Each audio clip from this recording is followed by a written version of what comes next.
It's not just radio, it's Rockland World Radio. RocklandWorldRadio.com.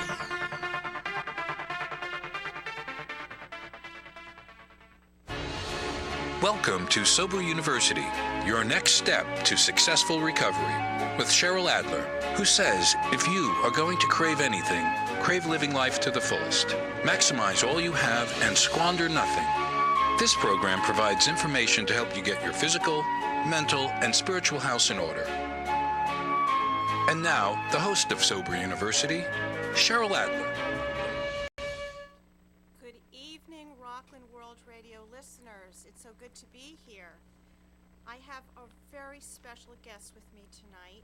I'd like to introduce Judy, who has successfully lost 125 pounds.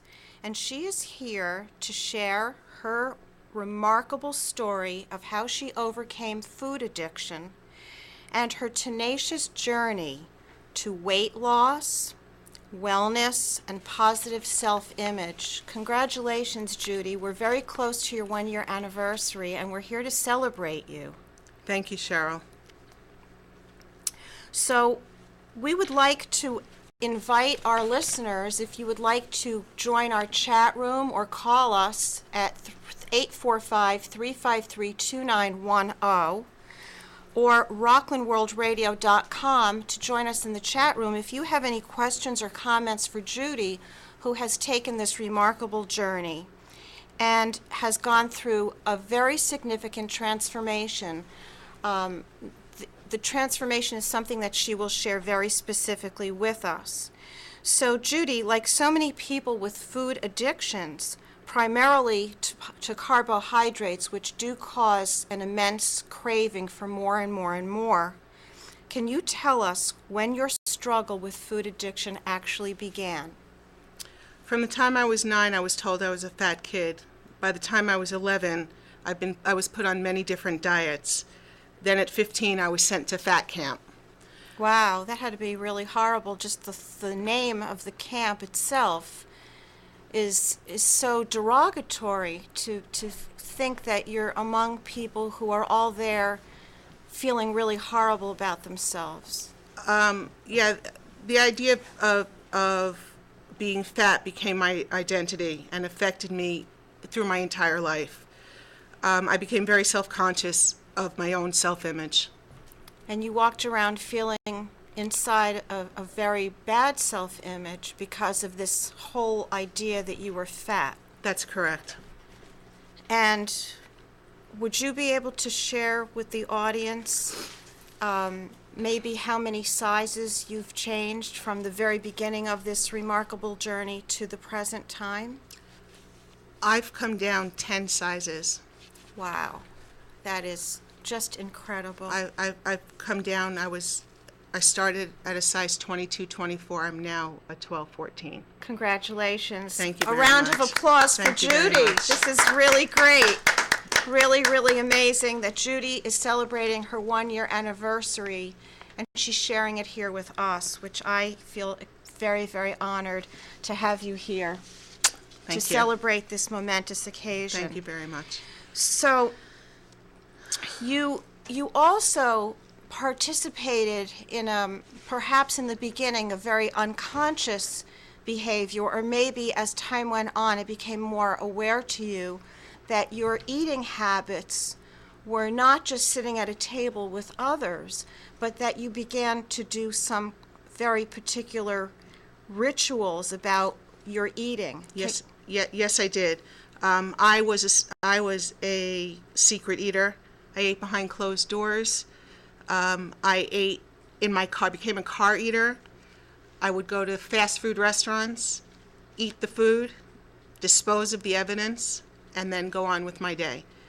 I did that daily, and so then it became a habit, and it continued and continued and continued. For many, many years. Food was my best friend. Food was your best friend. And so it's very important for people who are listening tonight to know that, on this program, we don't only just talk about drugs and alcohol, but food itself can become a drug because it affects our moods, and it becomes a comfort, and it becomes a companion, very much the way drugs and alcohol do for people. So when you say you hid the evidence, you must have had feelings about having to eat so that nobody would catch you. That's correct. I absolutely ate behind a refrigerator door. I went in the car. I would stop at McDonald's, get a bag full, eat it, and make sure I got rid of every bit of it before I left my car for the day. Wow. So people had no idea. People had no idea. And yet you were getting messages from certain people, even from the time you were very young, when you were sent away to lose weight, that the message was, you're fat. That's correct.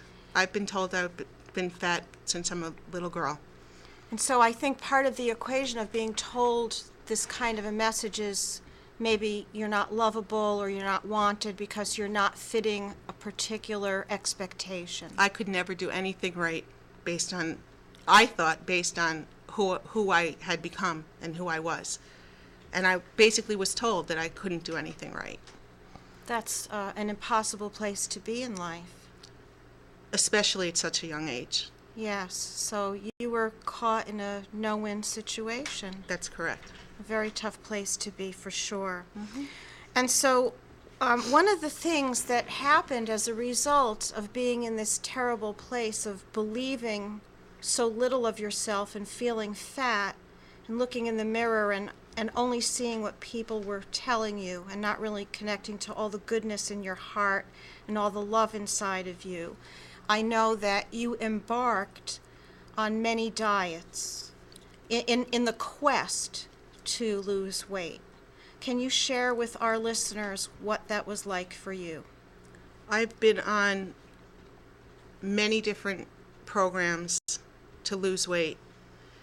I've been on liquid diets. I've been on food diets. Everything out there I have tried. And nothing, every time I lost the weight, and I was determined every time I started, and I would lose the weight, and then I would put it back on as quickly as I took it off because I was bored, because I didn't want to do it anymore. Because I stuck with the same foods all the time because I was afraid to make changes.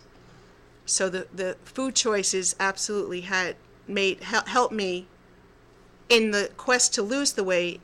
But then when I went to try to do it on my own, when I was done, I was unable to. So I would double my weight back in a very short period of time. In a way, that's very understandable that the weight would come back, because if food was your best friend and your companion, on some level, even though there was some temporary success in the weight loss, you would be losing your companion. That's correct.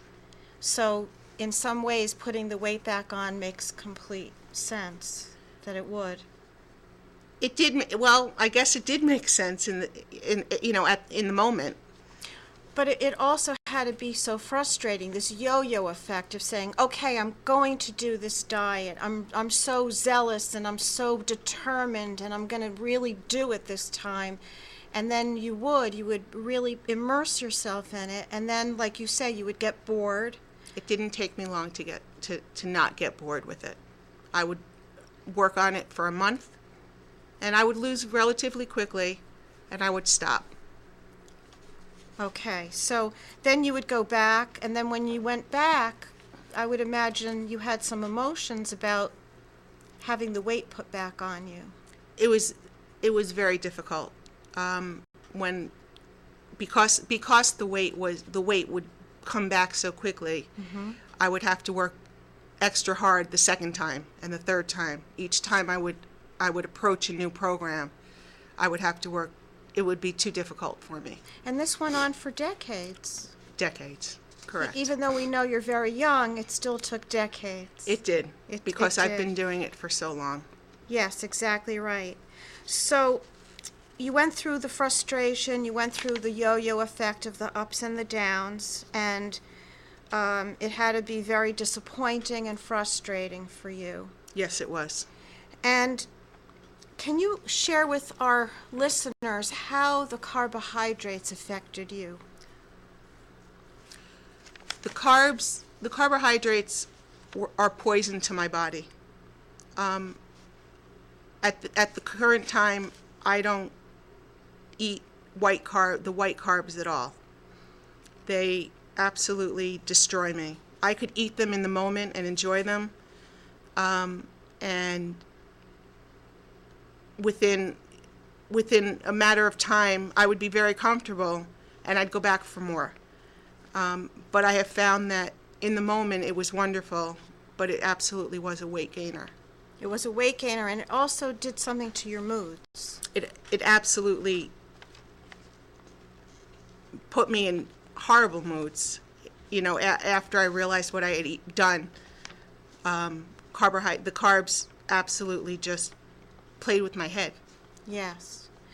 Because now that you've lost 125 pounds, and I think you're still on the losing side here, which makes you quite a winner, is that your moods have become so stable and you're a much calmer, relaxed person.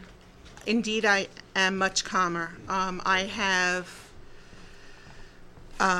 can walk with my head held high now. I took charge of my life. Well, tell us what happened. You got to a fork in the road, and share with our listeners what exactly happened. You kind of hit a wall. Some people would say you hit a wall, or you came to a fork in the road. Something happened with your health. For six consecutive months, I had bad lab values. You mean blood tests? Blood tests. Uh-huh. And I know what they mean.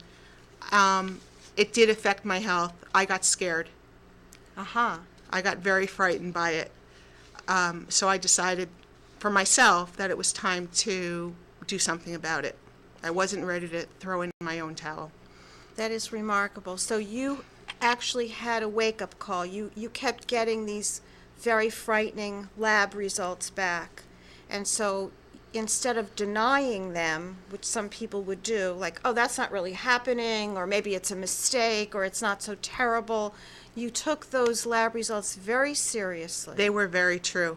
I felt it in my body. I knew something wasn't right. What exactly did you feel? Can you explain to the listeners how the excess weight was affecting you on a day-to-day basis? I couldn't walk without pain. I couldn't walk a flight of steps. I couldn't even cross my legs to sit in a chair. Very difficult. It was very difficult. It was very uncomfortable. So you did something very dramatic and very, very courageous. And you're going to share with our listeners exactly what you did. And I want to just give our listeners a little bit of a head up, which is that Judy, when she made this very particular life-changing decision, she did not seek anybody's approval or anybody's blessing or anybody's input. Judy forged ahead on her own 2 feet and was determined to do something very particular for herself. And please share with everybody what that was. I called a bariatric surgeon to find out what type of treatment I could qualify for. Fantastic. I went by myself to the initial appointment. I went to the follow-up appointments alone. It wasn't until I actually went when we determined that lap band was indeed the choice for me. Mm-hmm. The doctor and we just talked about it. Mm-hmm. And we discussed all the different options with which lap band, which band they were going to use, and to me it didn't really matter. I just knew that I needed some kind of treatment. Exactly. And so I followed through.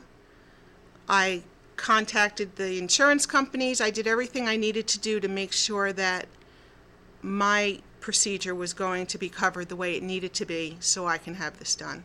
Well, I think that's a pretty extraordinary move on your part, because I know that, as most people would, the whole idea of surgery can be absolutely petrifying.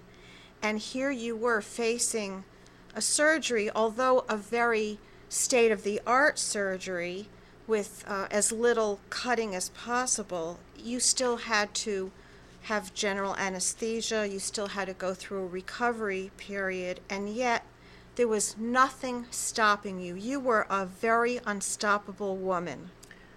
I was, Cheryl. I decided I was going to do it. I found out what was going to be done, how it was going to be done. It was pretty minor surgery. Mm-hmm. And honestly, I walked out of the hospital same day on my own 2 feet. They didn't even wheel me out. Phenomenal. Which really speaks of your strength and your determination. Thank you. Absolutely. It was, for me, I had surgery on one day, and within 48 hours, I was back on my feet, back in my office, back at work, and I went on from there. And I continued, I started to see the weight come off after a fashion. After surgery, I was indeed only permitted to do a liquid diet for a period of time, Mm-hmm. which was very difficult because I love food. Yeah, so there was a real dramatic shift in going from the secret eating and the excessive eating, and the night you had special times of day where you really were triggered to eat more, and here you were without food. Now you had had a surgery, and in order to let your body heal, you were now taking in liquids. That's correct. And once the surgery happened, food didn't matter. I didn't need to, it wasn't important anymore. That's pretty interesting how you could make that kind of a shift in your thinking, but also your chemistry must have changed quite a bit. Your brain chemistry and your metabolism must have changed. And pretty quickly. Yes, because I had the opportunity to see this transformation as it unfolded. It was quite a transformation. And all I'll say now is it's been a real trip. It's a lot of fun. So you're having a good time. I'm having a great time now. Tell our listeners what's making this such a great time for you, because it really is. You have changed so much from this. I have just changed my whole attitude about life. Uh-huh. Life is really important to me. And that's one of the reasons I went to do this, to look into this to begin with. So do you feel like your priorities have changed? My priorities have changed. I look out for myself first. Yes. I do have a family. They're very important to me. I'm there for them now. I will be there for them. But I think you were always there for your family. I think one of the things that's happened is you've learned that you can still love and be there for your family as you always have been. But now, from what I gather, you have made yourself an important person as well. I matter now. You I matter. didn't before. Yes, so you matter now. Absolutely. And share with our listeners some of the things that you are doing that you were not able to do before because you couldn't even cross your legs. What are some of the things you're really able to enjoy now when you feel like doing them? I can get on a tennis court. I can walk. I can swim. Things that I always took for granted. I always was able to do it, but never as easily as it is now. That's fantastic. And when you do them, you can really, truly enjoy them. Absolutely. Which has to be fun. It's a lot of fun. And so the preoccupation with eating has changed, and the companions in your life have changed because they're not food anymore. That's correct. So, can you say more about that? My my food is absolutely not important to me anymore. It doesn't matter if I eat what I need to eat through the day. Right. Let our audience know that you're not malnourished. I am surely not malnourished. Exactly. I never was, but I'm not now either. Right. This has really taught me how to take control of the food that I take in on a daily basis. That's an excellent thing that you're saying about taking control, because I think it's not only that you took control over your health and your food, but your entire well-being and your emotional state, your ability to be happy. You are much more in control of your life. Yes, I am. I did take control of my life, and absolutely did. I don't let anyone step on me anymore. I don't let people walk all over me. I'm not the rug that I once was. That's a very powerful statement, that you have become a very self-confident, self-assertive individual, that you stand on your own 2 feet and you take a stand when you need to. That's correct. You're not shy. Not anymore. That's fantastic. Thank you. That really is. Thank you. I'm very happy to share this moment with you, for sure. I think we're kind of winding down our show. It seems to go so quickly when I'm having so much fun with my guest, and you're such a special guest and such a special person to me.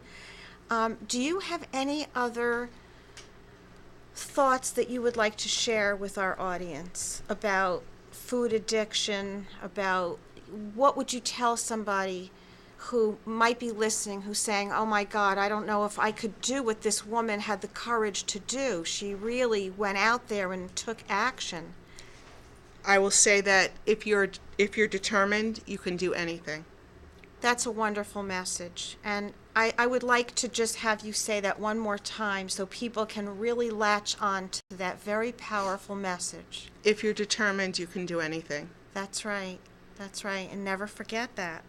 So I want to thank you so much for coming out tonight. It's a cold winter night. It would be easy to stay home and curl up and watch TV, but you're here on radio. On radio. Yes. You've had your Very radio awesome. debut. And I would like to say that Judy is a testament to determination and commitment, and you never wavered in your commitment. You became stronger and stronger as the weight came off you. It just reinforced with every step of the way that what your choice was the true choice for you, and will continue to be. Correct. And I congratulate you for this great weight loss, for being here tonight to celebrate 1 year after the start of this, and that you are still shedding the pounds as we speak. We hope that our listeners have, pardon the pun, gained some wonderful information by Judy's very successful story of weight loss, of commitment, of determination, of will, of really taking a leap of faith to change her life. She didn't just change her dress size, she changed her life. And I want to say again, thank you for being here on this momentous occasion. Thank you for having me. Anytime, anytime. So that is all the time we have just for now. Please join me next week when Dr. Frederick Drobin of Nyack will come and share 12-step spirituality and counseling just in time for Christmas, because as we know, this is the time of year when people are struggling with holiday blues and excess. And here we have Judy, who is not struggling with holiday blues and has not touched eggnog or anything like that. So I want to thank you all for listening and being with us this evening. You can reach me at rocklandworldradio.com or my personal website, soberuniversity.com. And join us next week, as I said, because we're going to have a wonderful show. And please remember, if you're going to crave anything, crave living life to the fullest. Maximize all you have and squander nothing. Good night.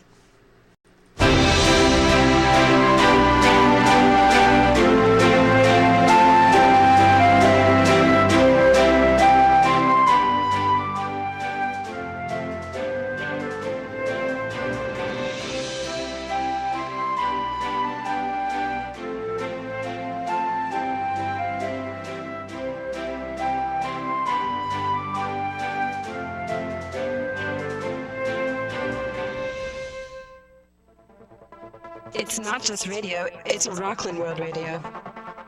RocklandWorldRadio.com.